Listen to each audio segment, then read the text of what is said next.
निर्गुण में कोई भेद नहीं है। जो अपना मन मुझ में लगा देता है उसके चरणों की धूल से ये सृष्टि पवित्र हो जाती है। ये अखिल श्रुति सार विज्ञान है। और वेदांत जिसको जानना चाहता है जानता है, वो वेदांत वेद्यम विभुम स्वयं रामचंद्र ने मैंने इसका गान किया है। जो गुरु भक्ति से युक्त होकर के श्रद्धा से इसका पाठ करता है उसको मेरे स्वरूप की प्राप्ति होती है। एक बात यह है कि अपने गुरु को और अपने ईश्वर को बहुत छोटा बना के नहीं रखना चाहिए, ये भी उसका तिरस्कार होता है। जिससे हम बात करते हैं मानो परमात्मा से बात करते हैं, जिससे हम व्यवहार करते हैं मानो अपने सदगुरु का आदर करते हैं। तो ये भगवान श्री रामचंद्र ने लक्ष्मण जी को वेदांत का रहस्य सुनाया। अब एक बार की बात है कि जमुना के तीरे रहने वाले जो ऋषि लोग हैं मथुरा के आसपास के ब्रज भूमि के, ये सब महात्मा रामचंद्र के पास आए। क्यों आए? बोले कि उन दिनों लवणासुर का राज्य था मथुरा में और उससे महात्मा लोग बहुत डरते थे। उन्होंने भृगुनंदन च्यवन को आगे कर दिया और अनगिनत महात्मा लोग अभय की इच्छा से रामचंद्र के पास आए। रामचंद्र ने बड़ी भक्ति से सबकी पूजा की। अपने शरीर की जितनी पूजा करते हैं उतनी ही दूसरे शरीर की भी पूजा करनी चाहिए, तब आदमी में समता आती है। जितना अपना ख्याल करते हैं उतना ही सामने वाले का भी ख्याल करना चाहिए। रामचंद्र भगवान हो, ये व्यवहार का सार है। व्यवहार का सार ये है कि दूसरे को असुविधा न हो, हमारे व्यवहार से किसी को असुविधा न हो। अपने को संकीर्ण कर लो, संकुचित कर लो, बिल्कुल हृदय में बैठ जाओ, लेकिन बोल के या क्रिया करके दूसरे को दुख मत पहुंचाओ। ये व्यवहार का सार है। तो महात्मा राम ने परम भक्ति से उन महात्माओं की पूजा की और मुनि मंडल को हर्षित करते हुए बोले, हे महात्माओं, आप बताओ कि आपके आगमन का कारण क्या है, मैं आपकी सेवा करूंगा। मैं धन्य हूँ कि आप लोग बड़े प्रेम से मेरे पास आए हैं। यदि कोई दुष्कर कर्म भी हो तो वो मैं करने को तैयार हूँ। जैसे पहले तो विश्वामित्र जी आए थे ना, राम जी को ले गए थे तो ब्याह हुआ था, आप जानते ही हो। तो महात्माओं का काम करने से फायदा तो होता ही है ना। किसी का ब्याह न होता हो तो हो जाए, है ना, बच्चा न होता हो तो हो जाए। अब महात्माओं की सेवा करने से लाभ तो होता है, वो महात्मा लोग देते नहीं है हो। ये परमेश्वर ही देखता है कि ये हमारे महात्माओं की सेवा कर रहे हैं तो उनकी इच्छा पूरी कर देता है। आप लोग आए तो महाराज जो आपका काम हो, दुष्कर से दुष्कर, कठिन से कठिन, वो हम करेंगे। आज्ञापयन्तु माम भृत्यम ब्राह्मणा दैवतम हि में, आज्ञापयन्तु माम भृत्यम, मैं आपका सेवक हूँ। रामचंद्र ने कहा कि मैं आप लोगों का सेवक हूँ और ये ब्राह्मण हमारे देवता हैं। अपने मैं का बड़प्पन सबको दिखता है। जो लोग बहुत हाथ जोड़ते हैं, नीचे बैठते हैं, वो भी यही सोचते हैं कि मैं बड़ा हूं और बड़ा अभिमानी, ऐसे ही सोचते हैं। बिल्कुल हमने देखा, एक सत्संगी था तो जब कथा व्याख्यान में आता ना तो सबसे पीछे हो, जूते जहाँ रखे जाते वहीं बैठता था, और कोई आगे ले जाना चाहे तो पैसे वाला है तो हाथ जोड़ता था, बहुत हाथ जोड़ता था, नहीं नहीं नहीं नहीं हम यहीं बैठेंगे, और वहीं बैठता भी था जिद करके, क्योंकि कथा में हल्ला करने लगे तो कौन उसको कहे कि बात करो। लेकिन बाद में मैंने एक दिन उसके मुंह से सुना कि ये जो तख्ते पर बैठ के कथा करते हैं, ये आगे बैठते हैं, वो तो सब अभिमानी होते हैं। देखो मैं कितना निरभिमान हूँ कि जूते में बैठता हूँ। तो उसको निरभिमान पने का, निरभिमानता का अभिमानता हो। और ये आध्यात्मिक जगत में सबसे बुरा अभिमान है, सबसे भयंकर, सबसे बुरा। वो कहते हैं हम जो समझते हैं तो ठीक है, ये साधु महात्मा लोग तो सब बेवकूफ हैं, अरे बेटा अभी बच्चा पैदा करो अभी साधु महात्माओं से होड़ लेने की कोई जरूरत नहीं है। पैसा कमाओ, बेटे पैदा करो, व्यापार करो, वो सब तुम्हारे लिए ठीक है। साधु महात्माओं से ज्यादा होड़ नहीं करनी चाहिए। तो रामचंद्र भगवान देखो बोलते हैं, मैं सेवक हूँ और आप हमारे देवता हैं, परमेश्वर हैं, आप आज्ञा कीजिए। अब तो च्यवन ऋषि बड़े प्रसन्न हुए और बोले कि रामचंद्र, सतयुग में एक मधु नाम का बड़ा भारी दैत्य हुआ था और वो ब्राह्मण की देवता की बड़ी पूजा करता था, धर्मात्मा था। वो था तो दैत्य लेकिन धर्मात्मा बहुत था। तो शंकर जी उसके ऊपर संतुष्ट हो गए और उसको शूल, अपना त्रिशूल दे दिया उन्होंने और बोले कि जिसके ऊपर तुम ये त्रिशूल चला दोगे वो भस्म हो जाएगा। अब महाराज रावण की बहन कुंभीनसी, उससे ब्याह हुआ और उस कुंभीनसी के पेट से एक लवण नाम का असुर पैदा हुआ है और वो बड़ा भयंकर है, बड़ा भयंकर है। तो देव ब्राह्मण, देवता ब्राह्मण सबकी हिंसा करता है। वो उसने हम लोगों को बहुत पीड़ा पहुंचा रखी है महाराज, इसीलिए आपकी शरण में आए हैं।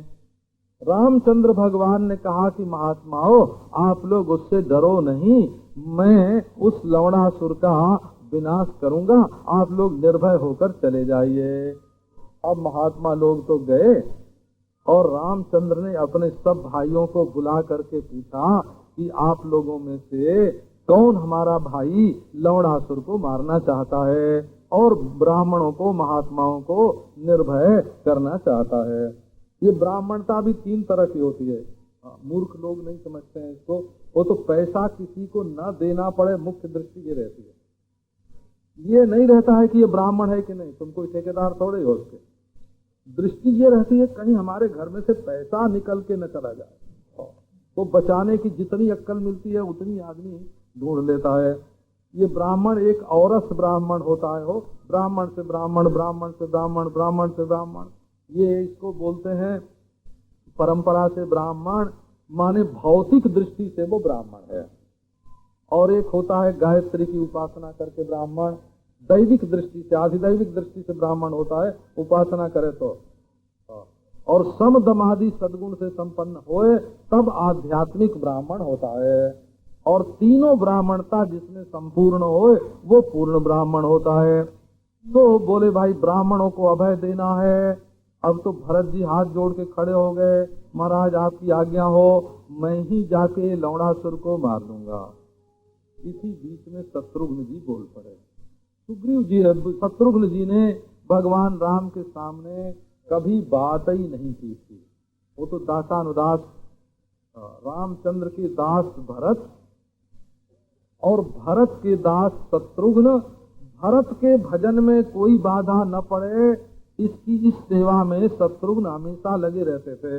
यहाँ तक कि सन्मुख न तो रामचंद्र के बोलते थे न तो देखते थे, लेकिन इस बात की उनको खुशी होती थी कि भरत जी जो हैं ये रामचंद्र के सौंदर्यामृत का पान करते हैं, तो इनको जब आनंद आ रहा है तो वही ठीक है। अब शत्रुघ्न उठ के खड़े हो गए महाराज और बोले कि जब वन में गए थे रामचंद्र तो लक्ष्मण ने उनकी बड़ी सेवा की थी और भरत जी ने भी नंदीग्राम में रह करके बड़ा दुख उठाया था। तो लवणासुर के वध के लिए तो महाराज आप हमको आज्ञा दे दीजिए, हम उस राक्षस को जाकर मारेंगे। तो रामचंद्र भगवान ने शत्रुघ्न को अपनी गोद में बैठा लिया। बहुत बड़े छोटे नहीं थे हो, एक दिन का तो फर्क ही था भरत जी के जन्म में और लक्ष्मण शत्रुघ्न के जन्म में 3 दिन का फर्क था। एक ही साल में, एक ही महीने में, 2 ही 3 दिन में सबका जन्म हुआ था। वो तो पुनर्वसु, पुष्य और आश्लेषा, बस इतना ही तो था कुल का कुल। 3 दिन का फर्क, लेकिन ये लोग इतना छोटा बड़ा मानते थे। छोटे बड़े का महाराज, ये भाई भाई में छोटे बड़े का कितना ख्याल था। तो रामचंद्र ने झट शत्रुघ्न को अपनी गोद में बैठा लिया और बड़ा प्यार किया, बोले कि जाओ तुम लवणासुर को मारना, मैं तुम्हारा राज्याभिषेक अभी कर देता हूँ। मथुरा के राजा शत्रुघ्न, और जागीर भी मिल गई हो, जागीर मिल गई, जाओ तुम मथुरा के राजा हुए। अब देखो शत्रुघ्न जी के मन में तो पछतावा हुआ कि मैं कहाँ रामचंद्र के सामने बोला, न बोलता तो अच्छा होता, बोलने से ये हमको वियोग का दुख मिला। तो तुरंत सामग्री मंगाई गई लक्ष्मण के द्वारा, और शत्रुघ्न की किंचित भी इच्छा नहीं थी, परंतु स्नेह से राम ने उनका राज्याभिषेक कर दिया और उनको दिव्य बाण दिया और बोले कि जाओ तुम लवणासुर को मार डालो। अनेन बोलने से कभी कभी मनुष्य को तकलीफ उठानी पड़ती है। अनेन जहि बाणेन लवणम लोक कंटकम, ये लोक कंटक लवणासुर, इसको तुम इसी बाण से मार डालना। सोधरण सतु संपूज्य तत्शूलम गेहे गच्छति काननम भक्षणार्थं तु जंतूनाम। भगवान रामचंद्र ने बताया कि देखो शत्रु के बारे में अगर ठीक ठीक जानकारी न हो तो उसके मारने में बाधा पड़ती है। वो शूल है एक उसके पास महादेव जी का जो दिया हुआ, वो जिसके ऊपर वो चला देता है वो मर ही जाता है, भस्म ही हो जाता है। तो युक्ति ये करनी चाहिए कि जब तक वो घर में रहे तब तक उसके ऊपर आक्रमण नहीं करना चाहिए। जब वो घर में त्रिशूल की पूजा करके और वन में जाए खाने पीने के लिए, प्राणियों का वध करने के लिए, तो जब वन में से लौटने लगे तब उसके ऊपर आक्रमण करना चाहिए। तो उस समय उसके हाथ में शूल नहीं रहेगा, और शूल नहीं रहेगा तो मारा जाएगा, क्योंकि त्रिशूल को तो वो घर में रख करके जाता है। तो जब वो बाहर निकले तब तुम जाके नगर के दरवाजे पर ठहर जाना धनुष बाण लेकर। जब वो आवे और तुम्हारे साथ युद्ध होए तो तुम उसको मार देना, तुम्हारा वध हो जाएगा। और तुम वहाँ मथुरा को बसाना और मेरी आज्ञा से वहाँ राज्य करना। और फिर बड़ी भारी सेना रामचंद्र भगवान ने शत्रुघ्न का सिर सूंघ के सेना उनके साथ भेज दी। अब वो तो महात्माओं के साथ गए महाराज, महात्माओं ने आशीर्वाद दिया और शत्रुघ्न ने भी वैसे ही किया जैसा भगवान रामचंद्र ने बताया था। और वो मधुपुरी बोलते हैं ना, तो एक तो जदुवंशियों का अवान्तर वंश था मधुवंश, मधुवंश, अंधक वंश, कुकुर वंश, ये कई वंश उनमें थे, इसलिए उसको मधुपुरी बोलते हैं। और ये कि पहले जमाने में मधु दैत्य के लिए महादेव जी ने ये बसाई थी, इसलिए भी इसको मधुपुरी कहते हैं। अब जा करके वहाँ मधु के पुत्र लवण को उन्होंने मार दिया शत्रुघ्न जी ने, और मथुरापुरी बसाई। और बड़ा बढ़िया जनपद, उसके आसपास की देहात बहुत अच्छी और खूब उपजाऊ, और दान मान से उन्होंने सबका बड़ा भारी सत्कार किया और वो मथुरापुरी बसाई। अब सीता जी के जो दोनों पुत्र हैं कुश और लव, उनकी कथा आगे प्रारंभ करते हैं। ओम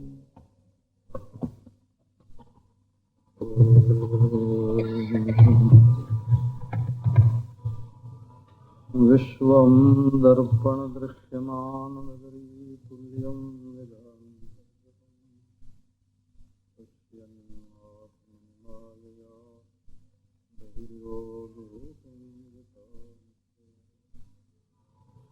यस्साक्षात् कुरुते प्रबोध समये स्वात्मानमेवाद्वयम् तस्मै श्रीगुरुवे नमः श्रीदक्षिणामूर्ते।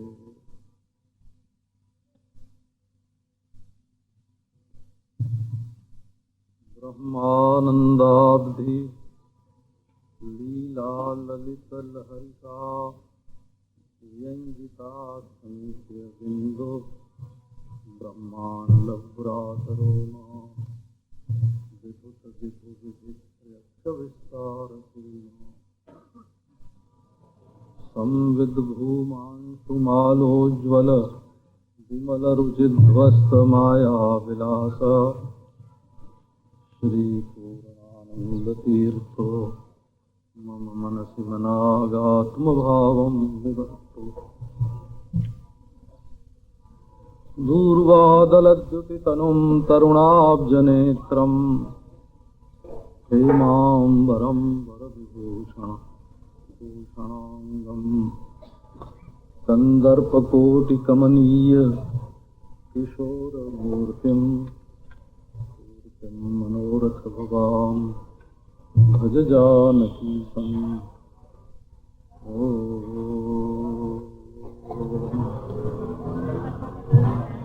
पुरारिगिरिसम्भूता श्रीरामार्णवसङ्गता अध्यात्मरामगङ्गेयं पुनाति भुवनत्रयम्।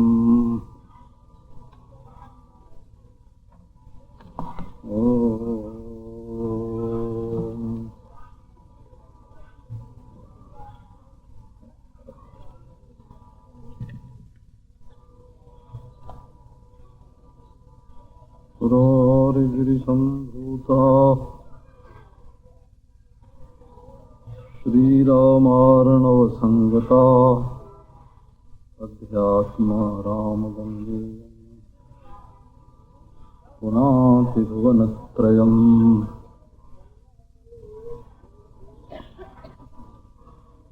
सीतापि शुशुभे पुत्रौ द्वौ वाल्मीकिरथाश्रमे मुनिस्तयोर्नामचक्रे कुशो ज्येष्ठो निजो लवः। क्रमेण विद्यासम्पन्नौ सीतापुत्रौ बभूवतुः उपनीतौ च मुनिना वेदाध्ययनतत्परौ।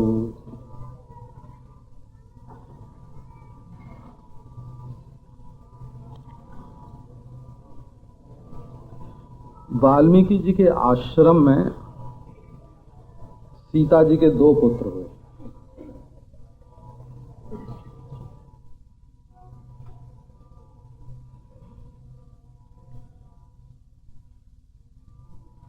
उनका नामकरण संस्कार वाल्मीकि जी ने किया। एक का नाम कुश हुआ और एक का नाम लव हुआ। जो बड़ा था सो कुश और जो छोटा था वो लव।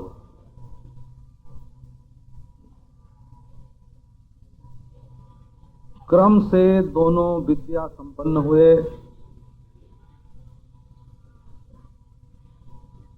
उनका उपनयन संस्कार स्वयं वाल्मीकि मुनि ने ही किया। वेदाध्ययन में दोनों तत्पर थे। कृत्स्नम रामायणम प्राह काव्यम बालकयोर्मुनि।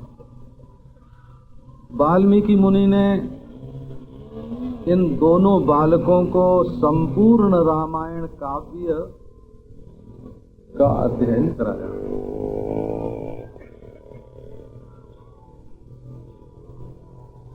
कृत्स्नम रामायणम प्राह काव्यम बालकयोर्मुनि। शंकरेण पुरा प्रोक्तम पार्वत्यै पुरारिणा वेदोपब्रह्मणार्थाय तावग्राहयत प्रभु।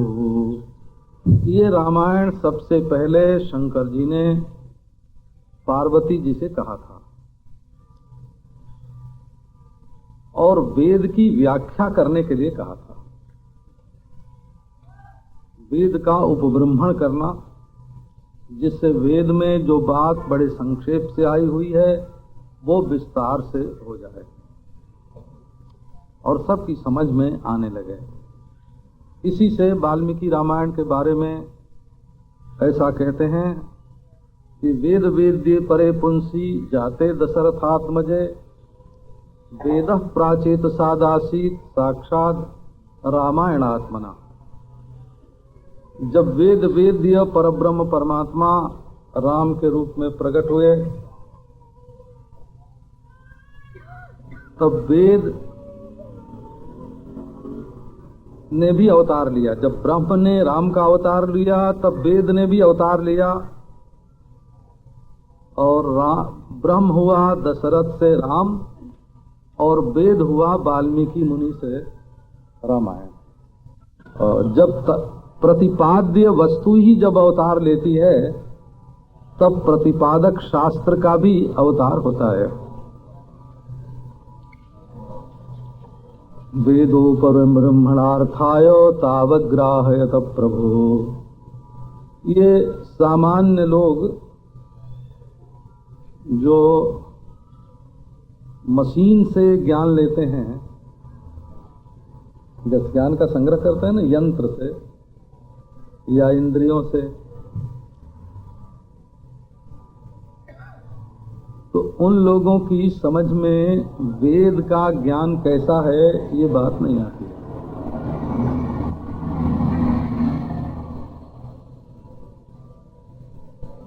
जैसे एक दवा बनाते हैं,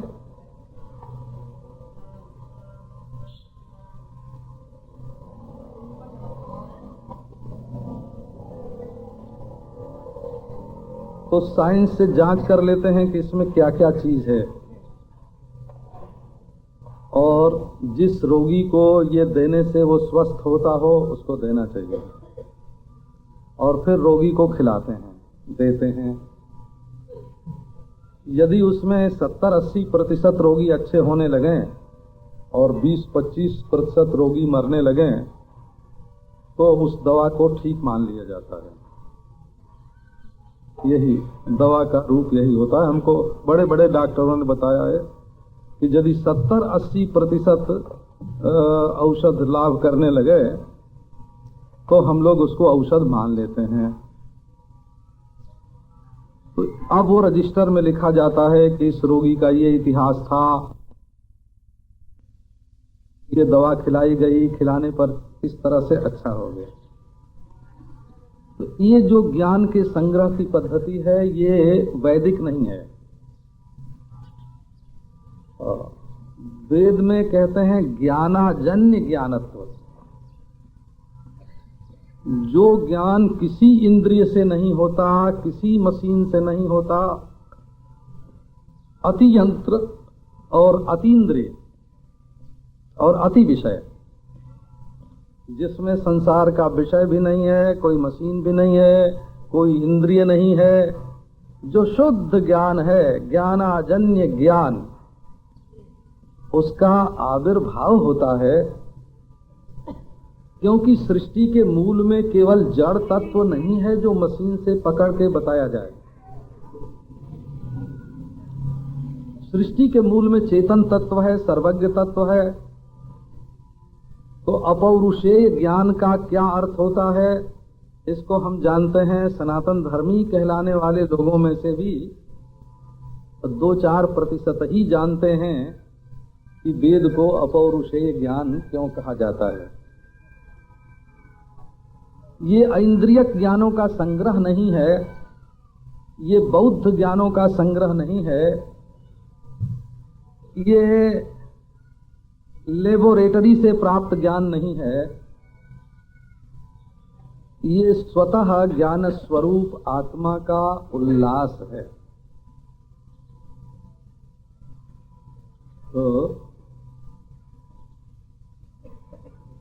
इसको ये जो लोग ठूसे हुए ज्ञान, जो बुद्धि में ठूसा हुआ ज्ञान है, उससे जो हिप्नोटाइज हो गए हैं, उन लोगों की समझ में ये ज्ञान नहीं आता है। तो जितने ज्ञान हैं वे सब वैदिक ज्ञान के उपब्रह्मण हैं, माने उसको फैला करके दुनिया में बताया गया है। तो वाल्मीकि जी ने कुश और लव को वो ज्ञान दिया। बड़ा सुरीला गला था उनका। कुमारौ स्वर संपन्नौ सुंदरावश्विनाविव। सीता जी जैसा सुंदर तो कोई था ही नहीं। रामचंद्र भी परम सुंदर थे। उनकी सुंदरता देख करके निवृत्ति परायण ज्ञानी सनत कुमार मुग्ध हो गए, प्रवृत्ति परायण ज्ञानी जनक मुग्ध हो गए, जलचर थलचर नभचर सब प्राणी मुग्ध हो गए, शूर्पणखा मारीच सुबाहु मुग्ध हो गए, ऋषि मुनि मुग्ध हो गए, बल्कि स्वयं रामचंद्र भी अपने सौंदर्य पर मोहित हो गए।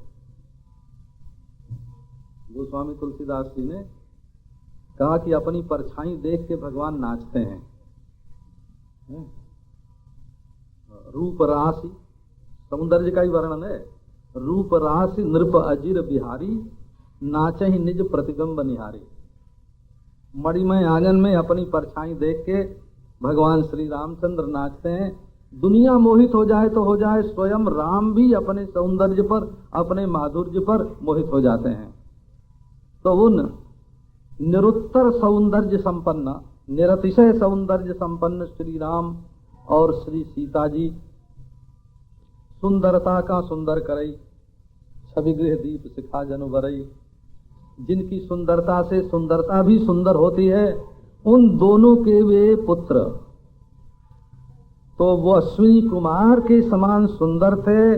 गला उनका बहुत सुरीला था, और केवल गला ही सुरीला नहीं था, तंत्री ताल समाजुक्त, वे बीणा बजाते थे और ताल को खूब अच्छी तरह समझते हैं। ये ताल जो है वो पहले हथेली से दी जाती हो, तल से, हस्ततल, करतल, तल से दिया जाने के कारण इसका नाम ताल हो गया। हाँ, तल से जो पैदा हुआ उसका नाम ताल, और तल से जो बजाया जाए सो ताल होता है तबला, तालावचर। तबला बजाने वाले को तबलची बोलते हैं। तो ये ताल में भी बड़े निपुण, वीणा बजाने में भी बड़े निपुण, और शरीर से भी बड़े सुंदर और बहुत सुरीला, ये गाते हुए वन में विचरण करते थे। मुनियों का जब कहीं समाज होता तो ये देवता के समान सुंदर दोनों गान करने लगते। मुनि लोग आश्चर्यचकित, कहते हैं मुनि लोग आपस में चर्चा करते थे कुशलव के बारे में। गंधर्वेष्विव किन्नरेषु भुविवा, देवेषु देवालये, पातालेष्वथवा चतुर्मुख गृहे, लोकेषु सर्वेषु च, अस्माभिश्चिरजीविभिश्चिरतरं दृष्ट्वा दिशा सर्वतो, नाज्ञायीदृश गीत वाद्य गरिमा, नादर्शी नाश्राविच। महात्मा लोग कहते थे हम लोगों ने गंधर्वों में देखा, किन्नरों में देखा, धरती पर देखा, स्वर्ग में देखा, देवताओं में देखा, पाताल में देखा, ब्रह्मलोक में देखा, सब लोकों में देखा। हमारी उम्र भी बड़ी लंबी है, चिरजीवी हैं हम लोग, और बारंबार बहुत दिनों तक देखा, सारी दिशाएं देखी, परंतु ऐसा संगीत और ऐसा वाद्य, गरिमामय संगीत और वाद्य न कहीं जानने में आया, न देखने में आया, न सुनने में आया। लौ कुश के संगीत की महिमा ऐसी छा गई दुनिया में। अब इस तरह ऋषि मुनि उनकी प्रशंसा करते, और वाल्मीकि के आश्रम में वे रहते, और प्रतिदिन कहीं न कहीं उनका संगीत होता। इसी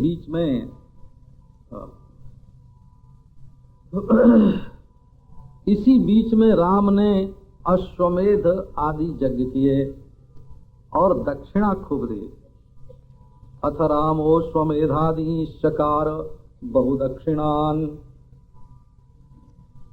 यज्ञान, बड़े बड़े यज्ञ जिनमें खूब खूब दक्षिणा दी जाती है, क्योंकि दक्षिणाहीन यज्ञ पूरा ही नहीं होता है। हतो निर्दक्षिणो यज्ञ,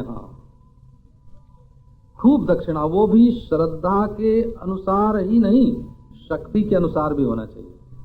कोई ये नहीं कह सकता महाराज हमारी तो इतनी श्रद्धा थी। श्रद्धा भी होए, शक्ति भी होए, विधि पूर्वक भी होए, देश काल पात्र के अनुसार भी होए, ऐसा यज्ञ में था। तो भगवान श्री रामचंद्र ने जब यज्ञ किया तो सोने की सीता बना करके यज्ञ किया, क्योंकि जब यज्ञ की बात आई, पहले सीता जी के कान में पड़ी जब ये बात कि श्री रामचंद्र यज्ञ कर रहे हैं, तो सीता जी को तो धर्म का विधान मालूम था कि पत्नी के साथ ही यज्ञ होता है। यज्ञ अकेले पुरुष नहीं करता है, न अकेले स्त्री करती है, पति पत्नी दोनों मिलकर यज्ञ करते हैं। तो सीता जी ने कहा कि रामचंद्र अब दूसरा विवाह करेंगे क्या? पर ये तो नहीं हो सकता। उनके दिल में इस बात का विश्वास ही न जमे। तो जब मालूम हुआ कि सोने की सीता बना करके यज्ञ किया जा रहा है, उसी में सीता की प्राण प्रतिष्ठा की गई है, तो सोने की सीता बना करके भगवान श्री रामचंद्र ने यज्ञ किया। एक रामायण में ऐसा लिखा है, रामायण तो शतकोटि अपारा है ना, रामायण शतकोटि अपारा। एक रामायण में ऐसा लिखा है कि जब प्राण प्रतिष्ठा सीता जी की कर दी गई और चुपचाप बैठ करके उसने यज्ञ के सब कर्म का निर्वाह कर दिया, जब विसर्जन होने लगा सीता जी का, तो सोने की सीता बोल पड़ी, बोले कि अब मैं राम को नहीं छोड़ूंगी, मेरा तो ब्याह हो गया।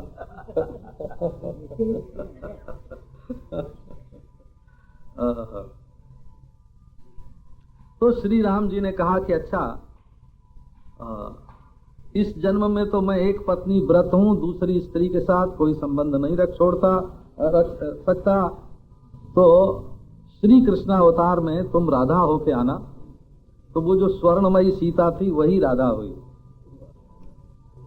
इतना ही नहीं है, और भी है। माने श्री कृष्ण पर जो राधा रानी के साथ नाचने का, गाने का, विहार का जो दोष लगाते हैं ना, तो वो ये लोग कहते हैं कि ये जो स्वर्णमयी सीता थी, इसके तो जो मूर्ति बनी थी वो उसमें नग्न मूर्ति नहीं थी, ये तो गुहजांग तो थे ही नहीं। इसलिए स्त्री पुरुष का संपर्क जैसा होता है वैसा राधा कृष्ण का कभी हुआ ही नहीं, क्योंकि गुहजंग था ही नहीं, वहां तो प्रेम ही प्रेम था। वैसे हमारे राम प्रेमियों ने श्री राधा जी को कई रूप में लिया है, पर वो सब राधा कृष्ण के प्रेमियों के सामने सब वर्णन करने योग्य नहीं है। रामचरित्र में कई बार उन लोगों ने कहा कि ये जो थे वो सीता हो गए, ये जो थे वो सीता हो गए। 7 तरह से वैष्णवों ने सीता का वर्णन किया है, तो उसकी कथा छोड़ देते हैं। जज्ञान स्वर्णमयीं सीतां विधाय विपुलद्विति। अब जब इतना बड़ा यज्ञ हुआ तो बड़े बड़े ऋषि, राजर्षि, ब्राह्मण, क्षत्रिय, वैश्य सब के सब वो यज्ञ देखने के लिए आए। वाल्मीकि जी भी आए। वाल्मीकिरपि संगृह्य गायन्तौ तौ कुशीलवौ जगाम ऋषि बाटस्य समीपम मुनि पुंगवा। वाल्मीकि जी भी गाते हुए लौ कुश को लेकर के यज्ञ भूमि के पास गए। वहां एकांत में जब समाधि टूटी वाल्मीकि जी की, महात्मा लोग कुछ सोचते नहीं है, उनको कोई फिक्र नहीं होती है। ये आजकल का तो ज्यादा करके 2 नंबर के महात्मा मिलते हैं। जैसे 2 नंबर का पैसा होता है ना, वैसे 2 नंबर के महात्मा भी हैं। तो वो किसी को कहते हैं ये करो, किसी को कहते हैं ये मत करो, है ना। असल में जो फकीर है उसको दुनिया की कोई फिक्र नहीं। जो कर रहा है उसको करने दो, जो नहीं कर रहा है उसको मत करने दो, जो बोल रहा है उसको बोलने दो, जो चुप है उसको चुप रहने दो। अपने मन की ही तो माया सारी की सारी दिखाई पड़ती है।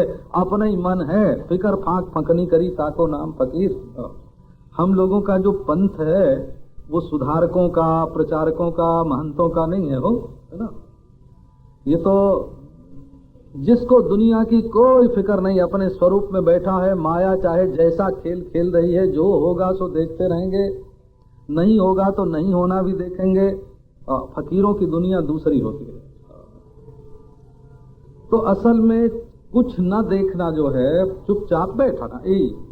जोगी लोगों को समाधि लगाने के लिए आसन, प्राणायाम, प्रत्याहार आदि सब करना पड़ता है, और महात्मा लोगों को समाधि लगाने के लिए कुछ नहीं करना पड़ता। जब ठप हो गए तो समाधि है, जब चुप हो गए तो समाधि है, और बोलने लग गए तो व्यवहार है। और समाधि व्यवहार में महात्मा के कोई फर्क नहीं होता। तो एक बार वाल्मीकि जी की समाधि टूटी तो कुछ उनके पास आए और हाथ जोड़ करके बोले कि भगवान, मैं संक्षेप से ज्ञान का तत्व आपसे सुनना चाहता हूँ। देहिनः संसृतिर्बन्धः कथम उत्पद्यते दृढ़ः कथम विमुच्यते देही दृढ़बन्धात् भवाभिधात् वक्तुमर्हसि सर्वज्ञ मह्यम शिष्याय ते मुने। कुछ ने कहा महाराज मैं ये सुनना चाहता हूँ कि ये जो जीवात्मा है देह को मेरा मानने वाला, जीवात्मा को किसी ने देखा नहीं है। ये फोटो वोटो जो छपती है ना कभी कभी, वो सब झूठी होती है बोला। जीवात्मा की फोटो कभी नहीं आती है, न तो वो पकड़ा जाता है कभी। जो इस एक देह को मेरा मानता है और देह वाला मैं, ऐसा अपने में अहम मानता है, जीव होता है। दृश्य को जो मालूम पड़ रहा है उसको मैं समझ लेना, ये जन्म है। जैसे सपना में एक शरीर मालूम पड़ता है उसको मैं मान लेते हैं, एक को दुश्मन एक को दोस्त मान लेते हैं, ऐसे ही जन्म होता है। और एक शरीर को बिल्कुल भूल जाना, इसी का नाम मृत्यु होता है। जन्मत्वात्मतया पुंसः सर्वभूत भावेन भूरिद विषय स्वीकृतिम प्राहुर यथा स्वप्न मनोरथौ। ये तो सपने का सा है सारी सृष्टि। तो जीवात्मा क्या है, कितना लंबा कितना चौड़ा? बोले चींटी में गया तो चींटी के बराबर, और हाथी में गया तो हाथी के बराबर। जीव की लंबाई चौड़ाई नाप के बताओ कैसी होती है? अच्छा, उसकी शकल सूरत क्या होती है? त्रिकोण होता है कि चतुष्कोण होता है? आकृति क्या होती है? रंग जीवात्मा का क्या है, लाल है कि पीला है कि नीला है? अच्छा, जीवात्मा की उम्र कितनी है, कब पैदा होता है, कब मरता है? तो असल में मैं मेरा का जो अभिमान है यही जीव का स्वरूप है। तो इसको ये बंधन कहाँ से प्राप्त हो गया?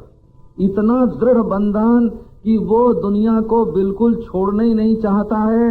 देहिनस अपनी मान्यताएं, अपनी धारणाएं मनुष्य के दिमाग पर इतनी हावी हो जाती हैं कि उन्हीं से बंधा बंधा वो डोले।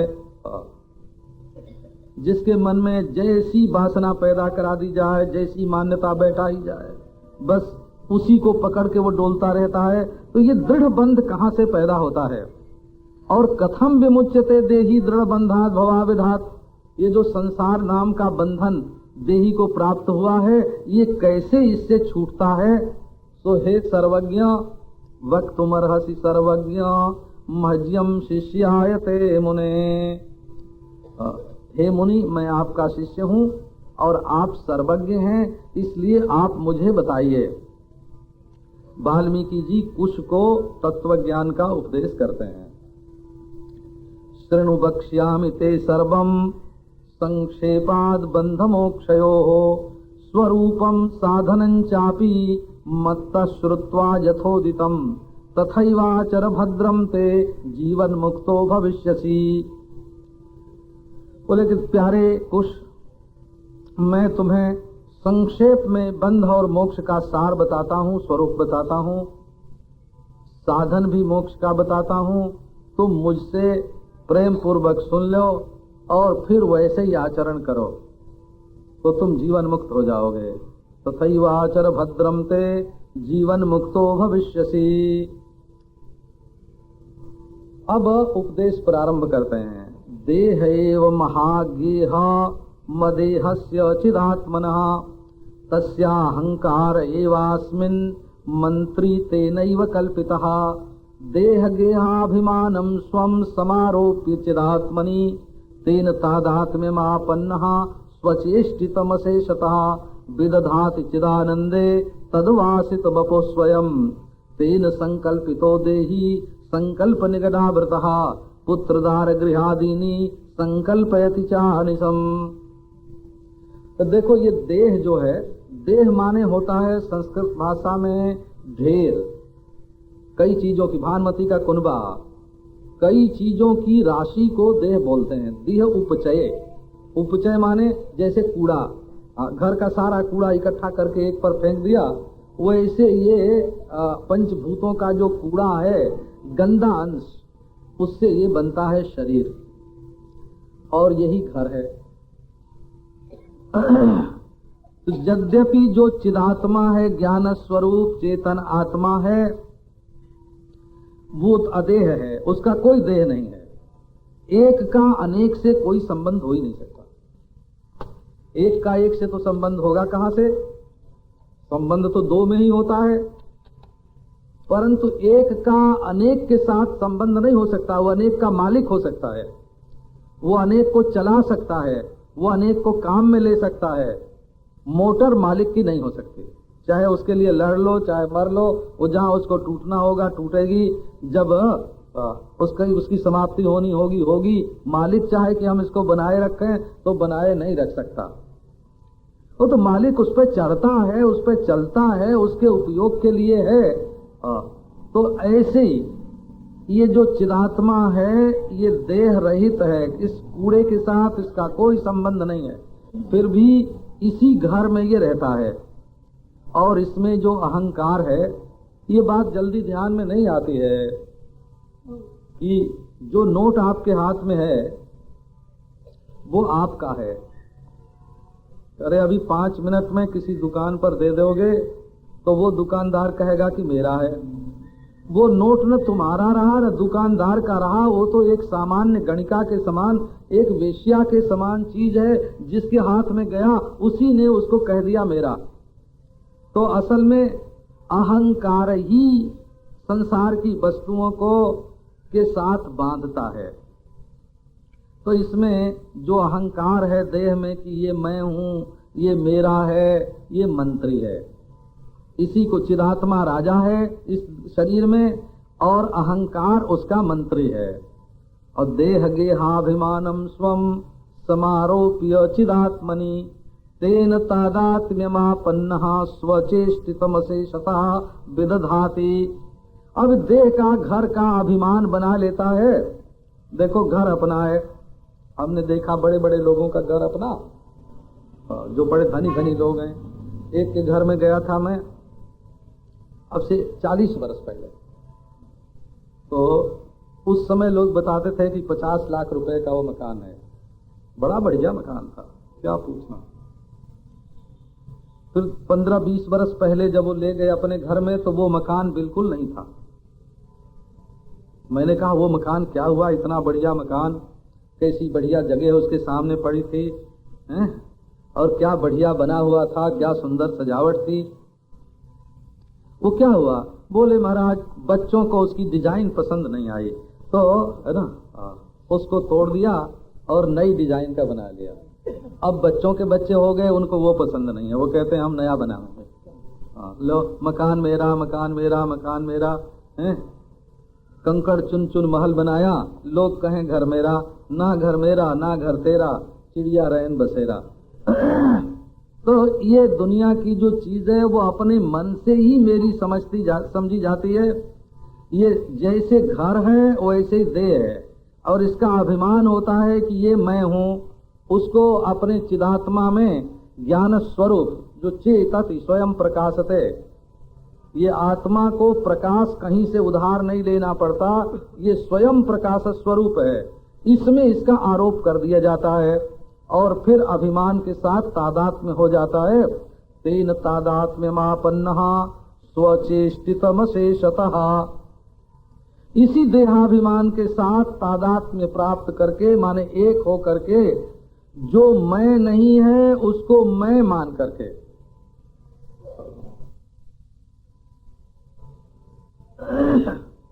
कभी कभी ऐसा देखने में आया कि समझदार आदमी के मन में कोई पुरानी बात की याद आती है और वो उसको याद करके इतना डूब जाता है उसमें कि अपने को वही समझने लगता है।